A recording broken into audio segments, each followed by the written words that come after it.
Hey everybody, it's hwsteele. Today is August 21st, 2023, and in this video I want to talk to you about this very popular chart that W.D. Gann used and this chart's brother.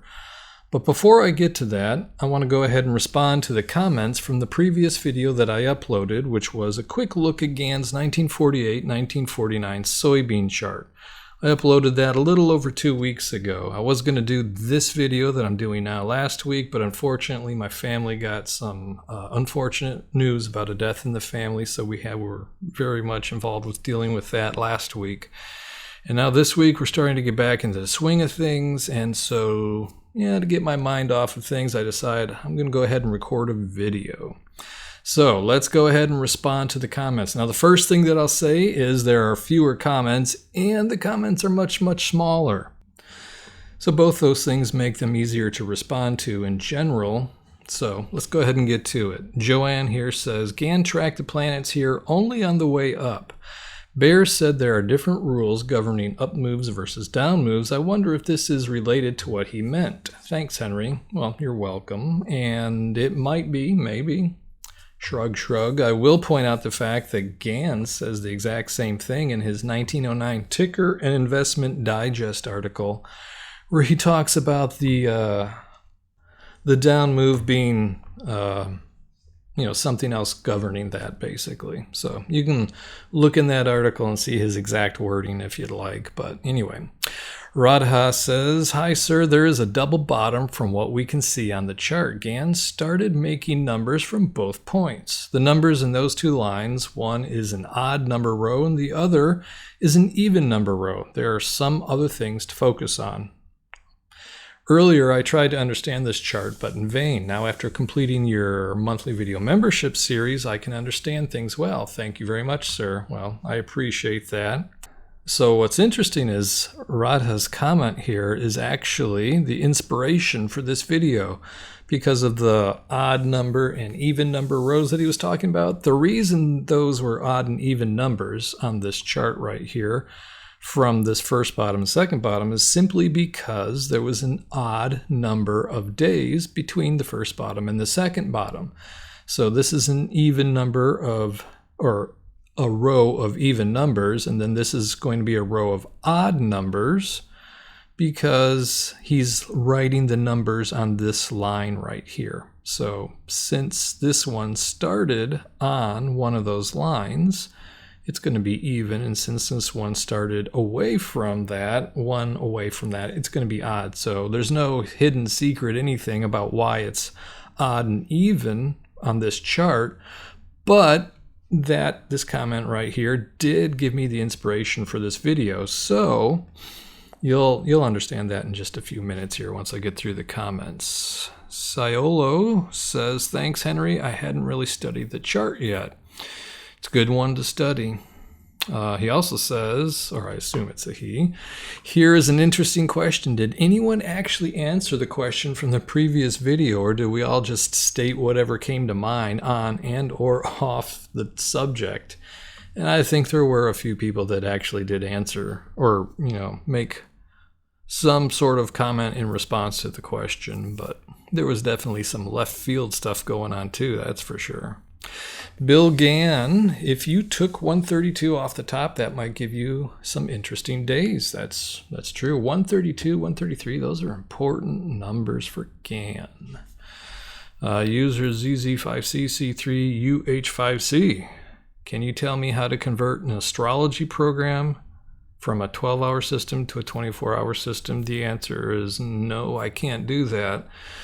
Even if I wanted to, there's not enough information here. I don't know which program you're talking about and specifics and all that stuff. You could probably find what you're looking for by doing a few searches on the internet, would be my guess. Street Chronicles, haha, I'll make sure to write shorter answers to your future questions. Sorry about that, and no problem, don't worry about it, because if I do get paragraph long responses, then I'm just going to do the cliff notes on it, so to speak. And here we have an interesting one. Gann and Jesus are both aliens. Interesting concept. That's all I'm going to say about that. So let's go ahead and get to the actual Contents of this video. This is most famously known as Gann's square of 9 chart, and the basic idea for this naming is actually based on a mistake. Gann actually uses squares of 9, simply meaning a square right here that has 9 columns and 9 rows, so it actually has 9 times 9, or squaring the number 9. It has 81 of the little spaces in between, the little cells, so to speak. So Gann's square of 9 was in fact a square of the number 9. And this chart right here probably had a couple of names from Gann, but the most famous one that is known by the fewest people maybe is the fact that this is Gann's odd squares chart right here.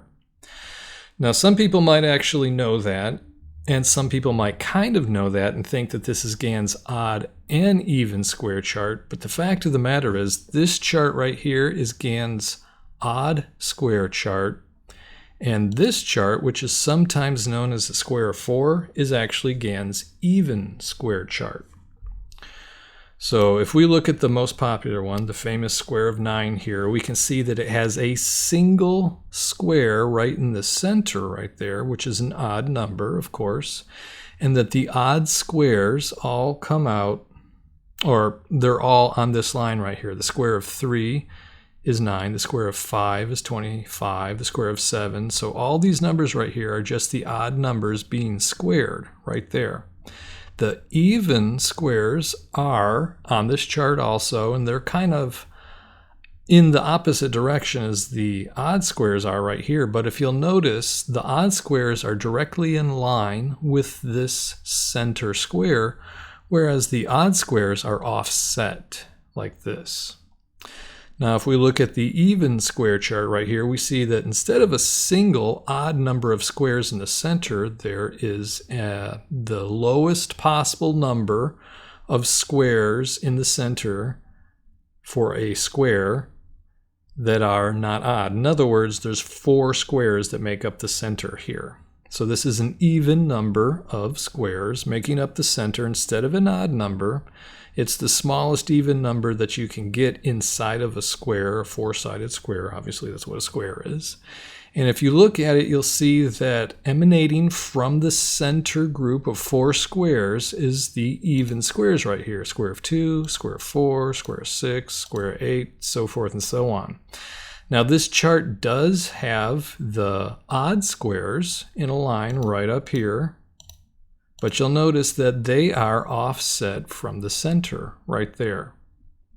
So that makes this Gann's even squares chart, and that makes this, the famous square of 9, Gann's odd square chart.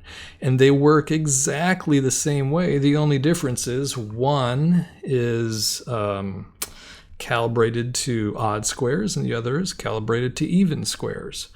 So keeping that in mind, that they work exactly the same way, if you take any number in this chart, we'll use the number 25 and find the square root of it, well, that's 5. If you add 2 to 5, that becomes 7, and if you re-square 7, you'll find that that is 1 row further out. So every time you add 2 to the square root of any number in a cell and then re-square it, you're going to be 1 square or 1 shell or loop or whatever around the square. You're going to be 1 further out. If you take 2 away from that number, like if we take 2 away from 5, that would be 3, and 3 times 3 is 9. So we're 1 row or 1 shell on the inside.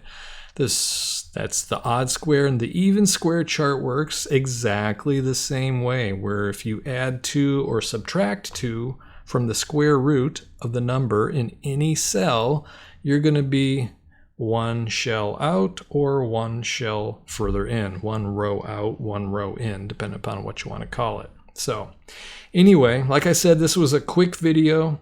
This is something that a lot of people get mixed up. Very, very new people don't even realize that this isn't really Gann's square of 9. This is the odd square chart, and this is the even squares chart right there. So anyway, thanks for watching the video, and I will talk to you in the next video.